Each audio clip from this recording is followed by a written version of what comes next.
नमस्कार. स्वागत आहे आपलं दीपक हवळे या युट्यूब चॅनल मध्ये. माझं नाव दीपक हवळे. आज पुन्हा एकदा मी घेऊन आलोय आपल्यासाठी डीएलएड एक्झामिनेशनची प्रश्नपत्रिका. आज आपण बघणार आहोत प्रथम वर्षाचा F3 या विषयाची प्रश्नपत्रिका. F3 म्हणजेच करिक्युलम, पेडॅगॉजी अँड इव्हॅल्युएशन, अर्थात अभ्यासक्रम, अध्ययन, अध्यापनशास्त्र व मूल्यमापन या विषयाची प्रश्नपत्रिका आपण सोडवून बघणार आहोत. प्रश्नपत्रिका आहे 2018 सालची. चला तर मग वेळ न दवडता आपण बघूया प्रश्नपत्रिका F3 या विषयाची.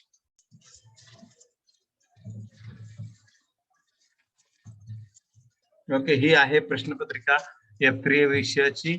नोव्हेंबर 2018 ची प्रश्नपत्रिका आहे. 40 मार्काचा पेपर आहे. 2 तास वेळ आहे. ठीक आहे, सोडवूया. पहिला प्रश्न, सूचनेनुसार पुढील प्रश्न सोडवा. प्रश्न पहिला ए, रिकाम्या जागी योग्य शब्द भरून वाक्य पुन्हा लिहा. लक्षात घ्या मित्रांनो, इथं फक्त रिकामी जागा जी आहे तो शब्द नाही लिहायचा, तर वाक्य परत लिहायचं आहे. रिकामी जागा जी आहे तिथं शब्द, योग्य शब्द लिहायचा आणि पूर्ण वाक्य लिहायचं आहे. पहिलं वाक्य आहे, ध्येय प्रेरित व पूर्वनियोजित अध्यापन म्हणजे डॅश डॅश होय. तर बघूया याचं उत्तर काय आहे.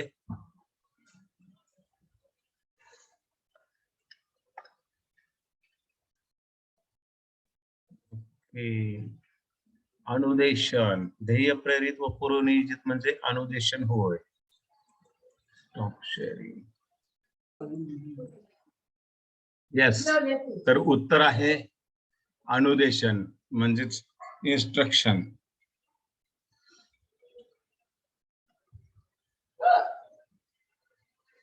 प्रश्न आहे, ध्येय प्रेरित पूर्वनियोजित अध्यापन म्हणजे अनुदेशन होय. बघूया पुढचा प्रश्न.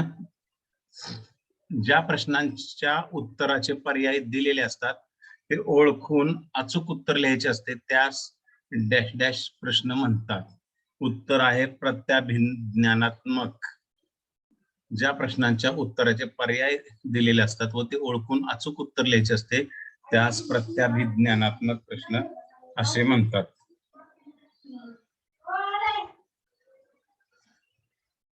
Recognition type.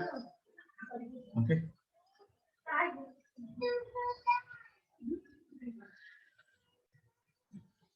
the question in which options are given and we have to write the correct option by recognizing these type of questions are called as recognition type question for English medium students. Okay, तीसरा प्रश्न,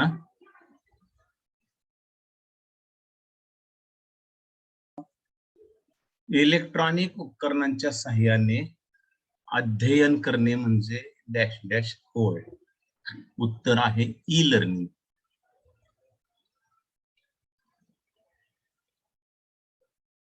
electronic e learning. Okay, electronic उपकरणाच्या साहाय्याने अध्ययन करणे म्हणजे e learning होय. पुढचा प्रश्न आहे, मुलांचे व्यक्तिमत्व आकार घेत असताना ते अपेक्षेप्रमाणे घडते किंवा नाही त्याची नियमितपणे पडताळणी करणे म्हणजे डॅश डॅश होय. उत्तर आहे सातत्यपूर्ण मूल्य निर्धारण, that is continuous evaluation. Okay, so third question for English medium. learning with the help of electronic instrument is called as. Answer is e-learning. Fourth question for English medium. While students are taking form or the students' personality is taking form, to check regularly either their formation is according to expectations or not means dash dash. The answer is evaluation. Okay, here is the answer, continuous evaluation or सातत्यपूर्ण मूल्य निर्धारण. Okay, चला तर बघूया पुढचा प्रश्न. प्रश्न क्रमांक 1 बी, सहसंबंध लिहा. पेडागॉगी बालक, एंड्रागॉगी आंसर इज youth, युवक. Pedagogy is equal to child, then andragogy is equal to youth. Second, question number 1B.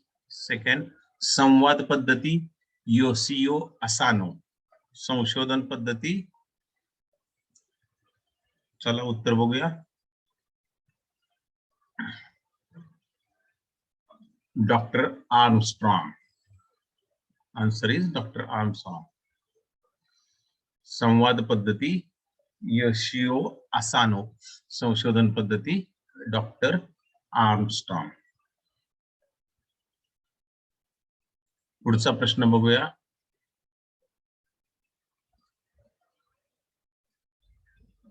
Question number 1C. पुढील विधाने सत्य का असत्य ते लिहा. राईट, ट्रू और फॉल्स. संकल्पना प्राप्ती प्रतिमान हे ज्ञान प्रक्रियाकरण प्रतिमान या कुलातील आहे. संकल्पना प्राप्ती प्रतिमान हे ज्ञान प्रक्रियाकरण प्रतिमान या कुलातील आहे. Let us check the answer.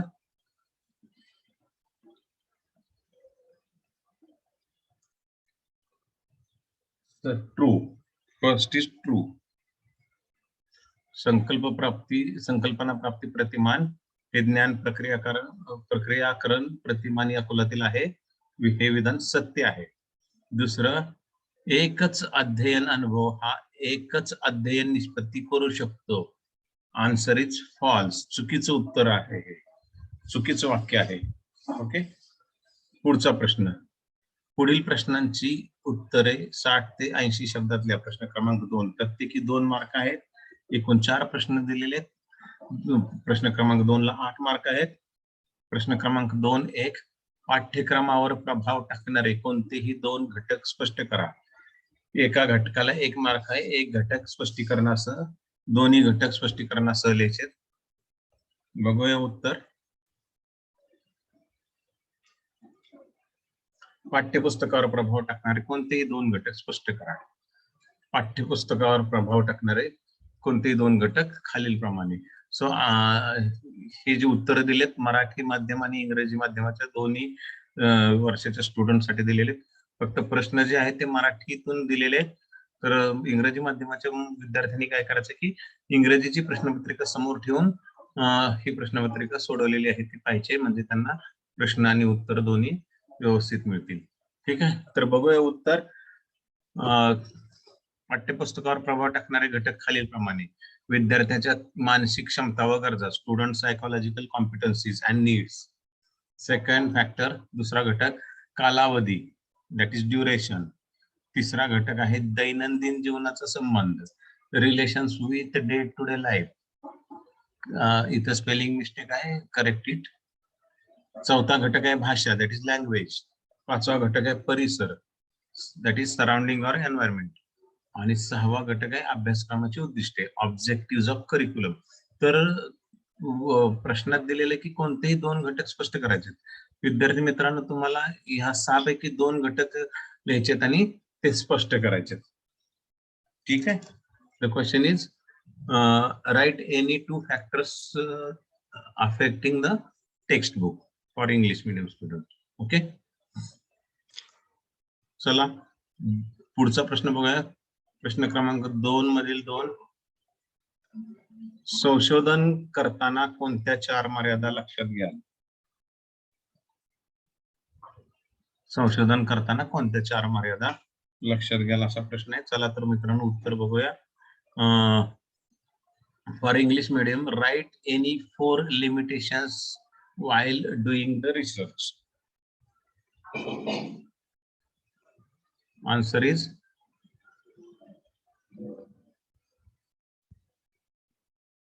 while doing the research following limitations will be considered. संशोधन करताना खालील मर्यादा लक्षात घेऊ. पहिली मर्यादा, पूर्वज्ञान नसल्यास विद्यार्थी गोंधळून जाण्याचा संभव असतो. If there is no previous knowledge, student can be confused. दुसरी मर्यादा आहे, संशोधनाचा मोठ्या स्तरावर उपयोग करायचा असल्यास आमूलाग्र बदल आवश्यक असतो. If research is used on large scale, drastic change is there, should be needed और ड्रास्टिक चेंज नीडेड. तिसरी मर्यादा आहे संशोधन पद्धती ही वेळ खाऊ पद्धती आहे. This method is or research method is time consuming method. चौथी मर्यादा आहे शिक्षकांवरती कामाचा बोजा येतो, एक्स्ट्रा वर्कलोड ऑन टीचर्स.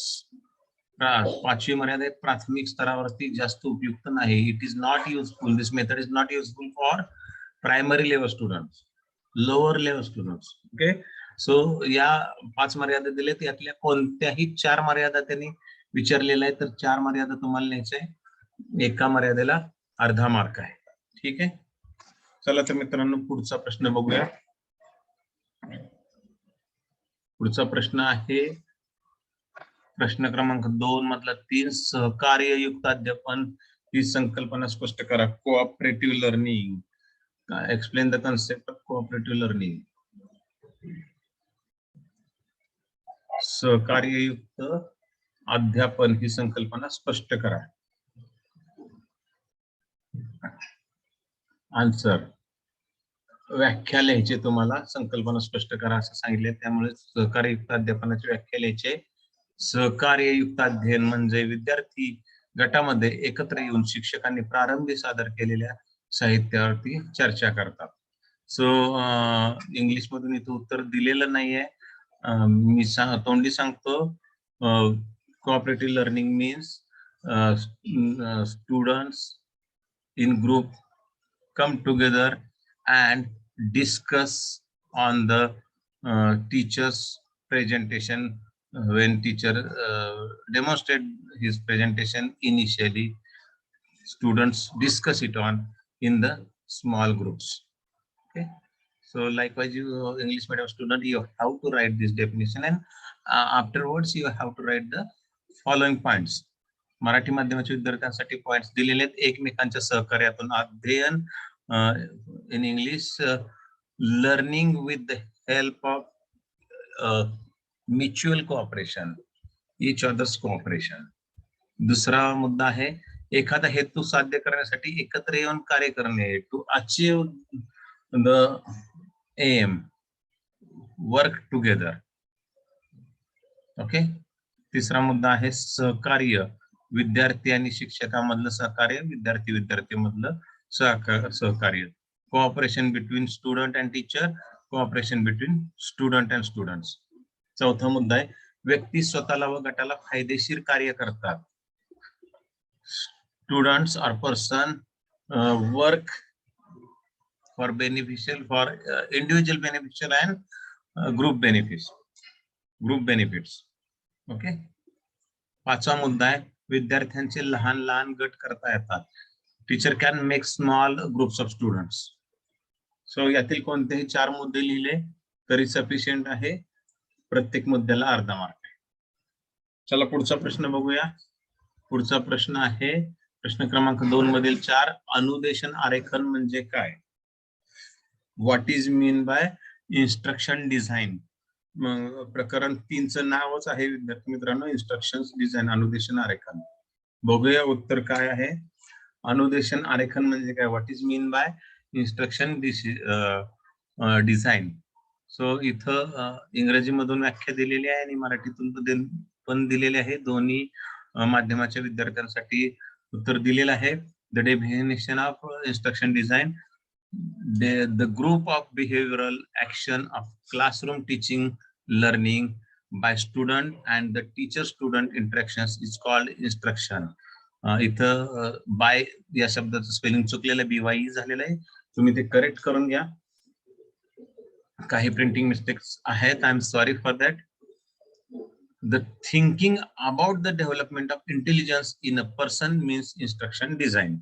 इथे डिझाईनच्या स्पेलिंग मध्ये एन राहिलेलं आहे, DSIGN पाहिजे, तर तुम्ही ते करेक्ट करून घ्या. मराठीमध्ये व्याख्या अशी दिलेली आहे.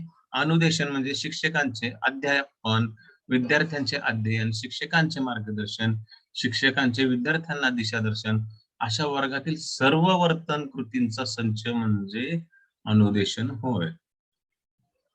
ठीक आहे, म्हणजे वर्गामध्ये ज्या ज्या कृती होतात, वर्तन कृती होतात, बिहेवियरल ऍक्शन्स होतात, त्या सगळ्या ऍक्शनचा एक संच, एक ग्रुप म्हणजे इन्स्ट्रक्शन, म्हणजेच अनुदेशन. ओके. उदाहरणार्थ, कागदावरती लिहिलेल्या गोष्टी, शिक्षकांनी वर्गात दिलेलं व्याख्यान, विद्यार्थ्यांच्या गटाने केलेल्या कृती, या सगळ्या ज्या कृती आहेत त्या सगळ्या कृतींना आपण अनुदेशन असं म्हणतो, इन्स्ट्रक्शन असं म्हणतो.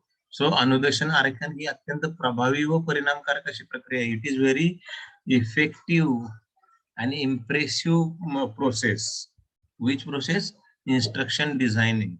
दिस process is very effective and impressive. Okay. Next question आहे,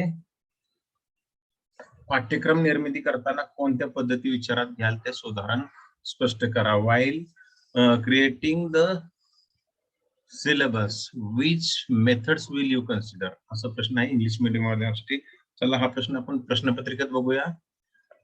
प्रश्न क्रमांक 3 चा पहिला प्रश्न आहे, पाठ्यक्रम निर्मिती करताना तुम्ही कोणत्या पद्धती विचारात घ्याल ते उदाहरण स्पष्ट करा. कोणत्याही 3 पद्धती लिहायच्या, 3 गुणासाठी हा प्रश्न आहे. प्रश्न क्रमांक 3 12 गुणांसाठी, म्हणजे एकूण 4 प्रश्न आहेत 3 गुणांचे. तर या प्रश्नात विचारलेले कोणत्याही 3 पद्धती, बघूया उत्तर काय आहे. पाठ्यक्रम निर्मितीच्या पद्धती खालील पद्धती आहेत. घटक पद्धती for English medium, unit method, रेषीय पद्धती, लिनियर मेथड, समकेंद्री पद्धती, कॉन्सेंट्रिक मेथड, ऐतिहासिक पद्धती, हिस्टॉरिकल मेथड. तर या ज्या पद्धती आहेत ते तुम्हाला उदाहरणासहित स्पष्टीकरण द्यायचं आहे विद्यार्थी मित्रांनो. आणि 4 पद्धती दिलेल्या आहेत, त्यापैकी कोणत्याही 3 पद्धती लिहायच्यात.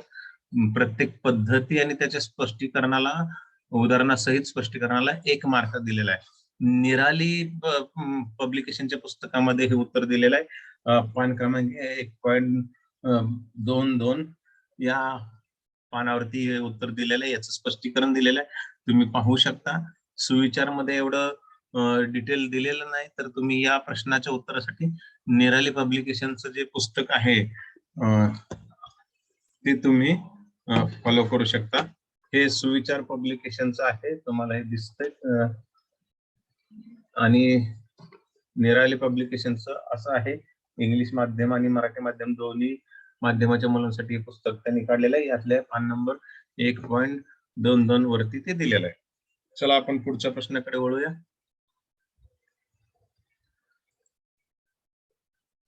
पुढचा प्रश्न आहे, भूमिका पालन प्रतिमान वापरून अंधश्रद्धा या समस्येची जाणीव वर्गामध्ये कशी करून द्याल?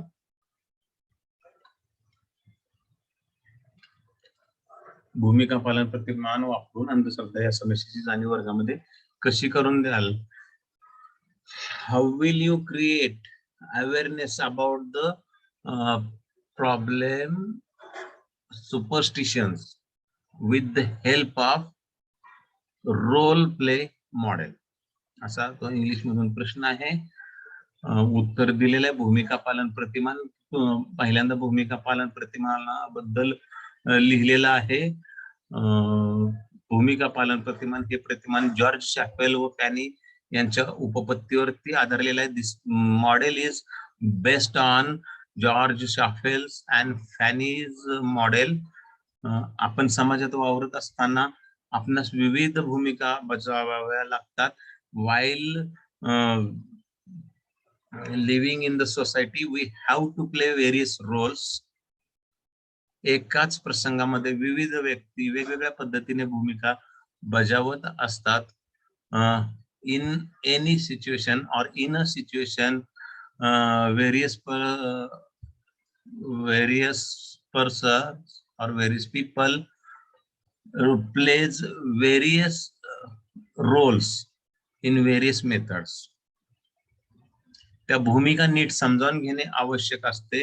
we have to understand that roles properly. आपल्या मताप्रमाणे इतरांनाही काही मते असतात. likewise our opinions, others also have their own opinions. त्या मतांचा आदर करणे, we have to respect their opinions. ती काही ठिकाणी मान्य करणे, to respect that opinions is essential, आवश्यक असते. यासाठी आवश्यक असणारी मनोवृत्ती विकसित होण्यासाठी हे प्रतिमान मदत करते. This model helps to develop the mindset needed for this. Okay. व्यक्ती निरीक्षणातून आणि अनुकरणातून शिकते. Person learns through observation and imitation.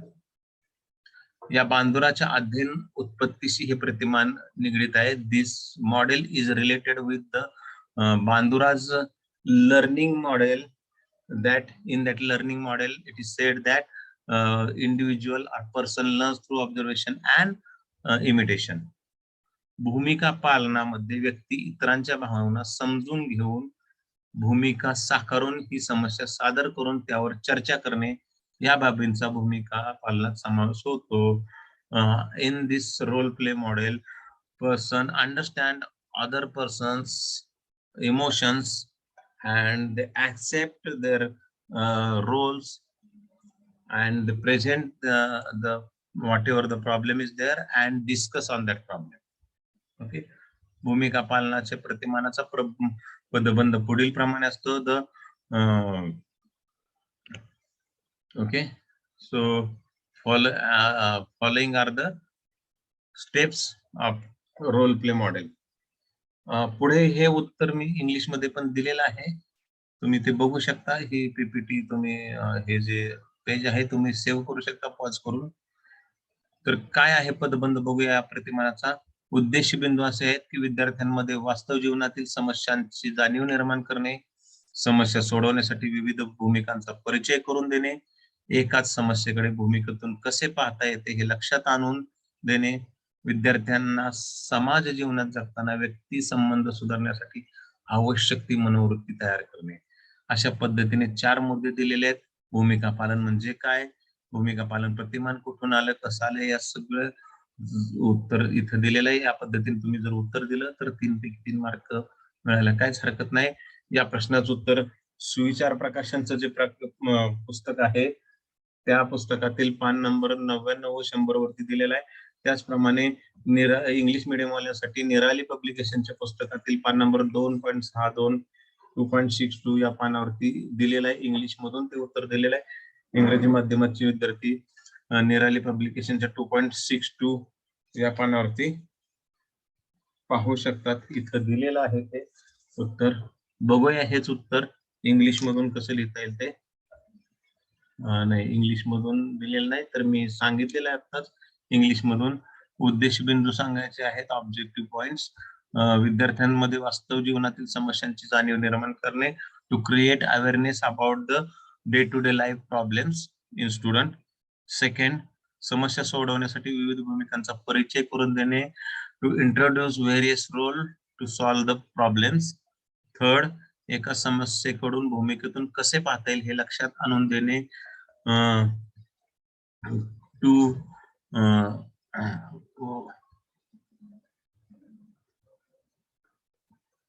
look at the to solve the problem. How can we look at the problem through various roles? We have to make student know. Okay. Then fourth is विद्यार्थ्यांना समाज जीवनात जगताना व्यक्ती संबंध सुधारण्यासाठी आवश्यक ती मनोवृत्ती तयार करणे, to create the proper mindset, needed mindset while living in society and to improve the relations with other people in the society. Okay, so for English medium student I tried to translate it in English. You can write it down. Thank you. Okay, चला तर मग प्रश्न क्रमांक तिसरा बघूया. प्रश्न क्रमांक तिसरा आहे, अभिवृत्ती म्हणजे काय, what is mean by aptitude. शिक्षक या नात्याने अभिवृत्तीचे कोणते स्तर विचारात घ्याल. As a teacher which levels of attitude will you consider. विद्यार्थी मित्रांनो, अभिवृत्तीला पुस्तकात ऍटिट्यूड दिलेला आहे. अभिवृत्ती म्हणजे ऍप्टिट्यूड पण होतं आणि ऍटिट्यूड पण होतं. पुस्तकात ऍटिट्यूड दिलेला आहे, त्याच्यामुळे तुम्ही पण ऍटिट्यूडच लिहायचं आहे. ओके, बघूया याचं काय उत्तर आहे. अभिवृत्ती ही अनुभवातून तयार झालेली एक विशिष्ट भावनिक प्रवृत्ती असून तिच्याद्वारे व्यक्ती नकारात्मक किंवा सकारात्मक प्रतिक्रिया व्यक्त करतात. अभिवृत्ती म्हणजे व्यक्तीच्या कल्पना किंवा गोष्टींचे सकारात्मक किंवा नकारात्मक पद्धतीने केलेले मापन होय. For English medium student, attitude is an internal state that affects an individual's choice of personal action towards some object, person or event. Okay. गॅनेनी ही व्याख्या दिलेले 1945 साली आरएमग्याने अभिवृत्तीचे स्तर, लेवल्स ऑफ ॲटिट्यूड. फर्स्ट आहे स्वीकार, दॅट इज ऍक्सेप्टन्स. सेकंड आहे वृत्तीमूल्य, that is value expressive. Third आहे प्रतिसाद, दॅट इज रिस्पॉन्स. आणि फोर्थ आहे चारित्र्य मूल्य, कॅरेक्टर व्हॅल्यू. याचं डिस्क्रिप्शन जे आहे, विश्लेषण जे आहे, स्पष्टीकरण जे आहे ते सुविचार या पब्लिकेशनच्या पुस्तकामध्ये 134 पान नंबरवरती दिलेला आहे मराठी माध्यमाच्या विद्यार्थ्यांसाठी. आणि इंग्रजी माध्यमाच्या विद्यार्थ्यांसाठी निराली पुस्तकातील, इंग्लिश माध्यमाचं निराली जे पुस्तक आहे त्यातील पेज नंबर 3.29 वरती इंग्लिश मधून हे उत्तर दिलेलं आहे. तुम्ही त्या पुस्तकात हे उत्तर बघून स्पष्टीकरण लिहू शकता. चला तर पुढचा प्रश्न बघूया आपण. इथं इंग्लिश मधून उत्तर दिलेलं, सॉरी, हे उत्तर जे होतं ते मराठी माध्यमाच्या विद्यार्थ्यांसाठी होतं. इंग्लिश मधून याच प्रश्नाचं उत्तर इंग्लिश मधून दिलेलं आहे. Attitude means feelings, sentiments and tendency are included in attitude. Attitude skills are between the awareness of specific qualities and acquiring many feelings. The good qualities define good behavior. Levels of attitude field. Up to what extent the traits or attitude are acquired decided the level of attitude. So 4 levels are given here. First level is acceptance, explanation, to attend to any work or incident willingly. Willingly. One second, sorry. For example, students listen quietly the poem of Kusmagraj when the teacher reads that in a class. Then the example is also given with description. Second level response, description of this second level is given to give response by participating in activity. Example is also given. For example, students will ask questions on this poem. त्याच्यावरती प्रश्न विचारतात. Third response, third level, value expressive, to show liking towards any activity willingly. For example, students read other poems of कुसुमाग्रजांच्या अजून इतर कविता सुद्धा वाचतात. Fourth level is character value. Students behave as per the value accepted by them. कवितेतून ज्या values दिलेल्या आहेत, सांगितलेल्या आहेत, त्याच्याप्रमाणे विद्यार्थी वर्तन करतात. For example, students spend some time for study of poem. Okay. अशा पद्धतीने इंग्रजी माध्यमाच्या विद्यार्थ्यांनी उत्तर लिहायचं आहे.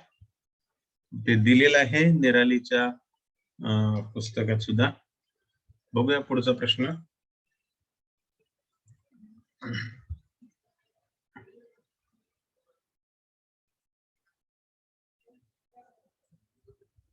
पुढचा प्रश्न आहे प्रश्न क्रमांक 3 आर दिलेला आहे आणि तो आहे कारक कौशल्य अध्ययन म्हणजे काय. अभिवृत्तीच्याच नंतरचा हा टॉपिक आहे कारक कौशल्य. अभिवृत्ती झाल्यानंतर त्याच पानावरती पुढे कारक कौशल्याबद्दल स्पष्टीकरण दिलेल्या पुस्तकात, सुविचार मध्ये पण आणि निरालीच्या पुस्तकात सुद्धा.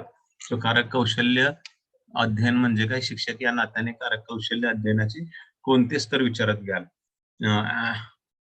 ऍप्लिकेशन बेस्ड प्रश्न आहे, उपयोजनात्मक प्रश्न आहे विद्यार्थी मित्रांनो. बघूया याचं उत्तर काय आहे ते. कारक कौशल्याची व्याख्या दिलेली इथं. कारक कौशल्य हे असे प्रावीण्य आहे की ज्यात संवेदना, बुद्धी, शारीरिक स्नायूंचा समावेश असतो. कारक कौशल्य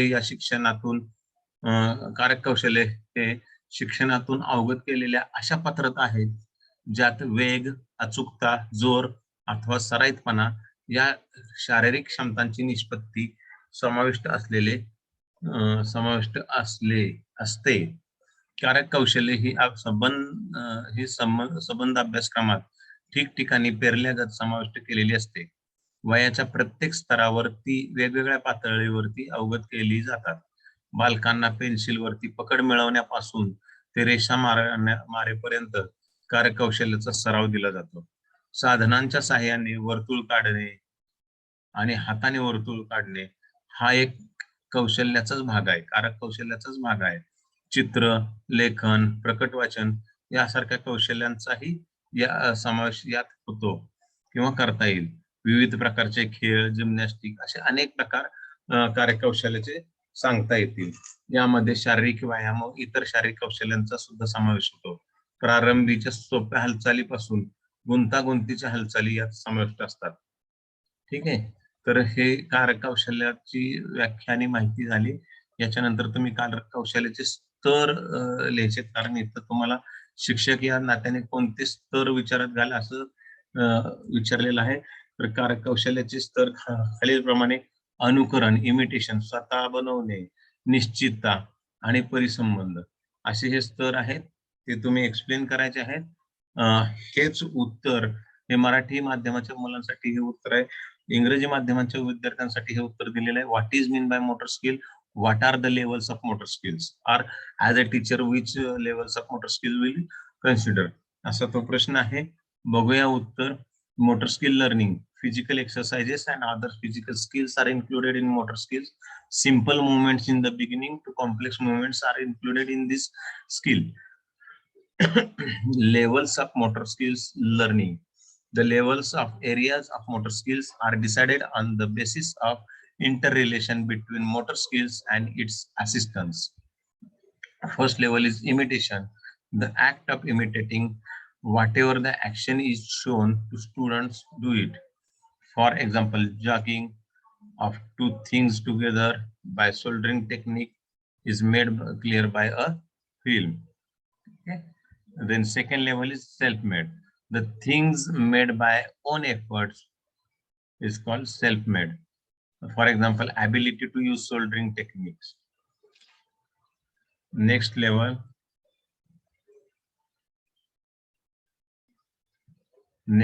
is certainty, performing any activity with accuracy. For example, acquiring 75% skill of playing tennis with right hand. Fourth level is correlativeness, performing activity easily, effectively and homogeneously. For example, in a tennis match, giving strokes effectively to the opponent. Okay, in this way we have discussed about what is meant by motor skills and the 4 levels of motor skills. This answer is for English medium students.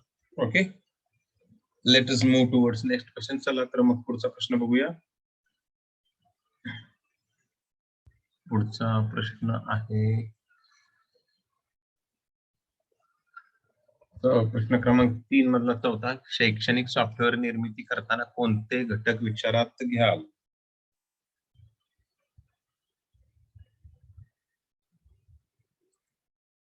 शैक्षणिक software निर्मिती करताना कोणते घटक विचारात घ्याल? मराठी माध्यमाच्या विद्यार्थ्यांसाठी उत्तर दिलेलं आहे. शैक्षणिक सॉफ्टवेअर निर्माण करताना while making educational software which factors will you consider असा प्रश्न आहे. शैक्षणिक सॉफ्टवेअर तयार करताना खालील मुद्दे विचारात घ्यावे किंवा विचारात घ्यायचे मुद्दे खालीलप्रमाणे. पहिला मुद्दा आहे सॉफ्टवेअर निर्मितीचा मुख्य हेतू, main M behind the software creation. दुसरा मुद्दा आहे पूर्व ज्ञान, प्रिव्हियस नॉलेज ऑफ स्टुडंट. तिसरा मुद्दा आहे अध्ययन, अध्यापनात वापर, use of that software in teaching and learning. चौथा मुद्दा आहे परीक्षण, सुपरविजन. अशा पद्धतीने 4 मुद्दे आहेत आणि 4ही मुद्द्याचं तुम्ही डिस्क्रिप्शन द्यायचं आहे. पुस्तकामध्ये हे डिस्क्रिप्शन आहेत तयार. ठीक आहे, बघूया पुढचा प्रश्न. प्रश्न क्रमांक 3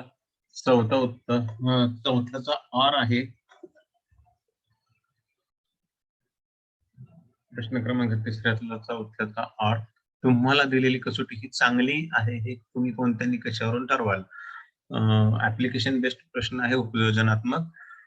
याचाच अर्थ काय लिहायचं की चांगल्या कसोटीचे निकष कोणते. ठीक आहे, बघूया उत्तर.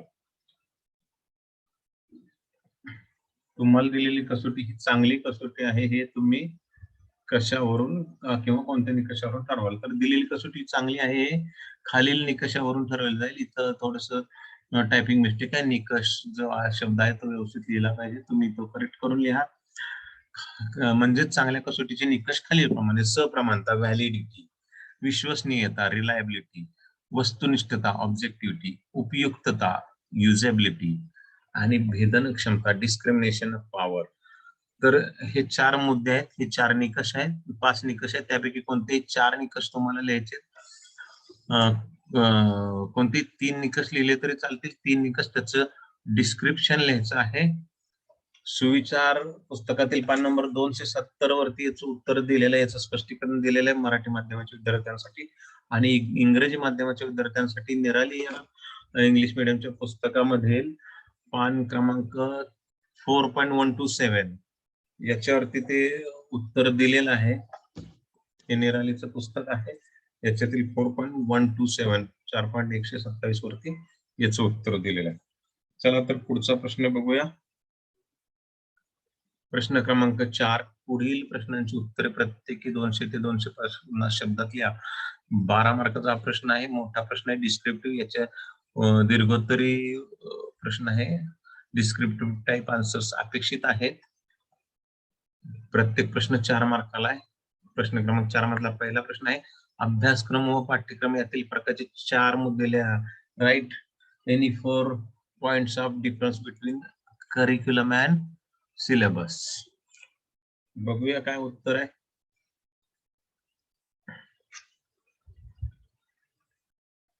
अभ्यासक्रम व पाठ्यक्रम यातील प्रकारचे 4 मुद्दे. Curriculum, syllabus. विद्यार्थी मित्रांनो, पहिल्यांदा इंग्लिश मीडियम वाल्यांसाठी इंग्रजीतून उत्तर दिलेलं आहे आणि नंतर याच्यानंतर मराठी माध्यमातील विद्यार्थ्यांसाठी मराठीतून उत्तर दिलेलं आहे. बघूया आपण प्रथम इंग्रजी माध्यमाच्या विद्यार्थ्यांसाठीचं उत्तर.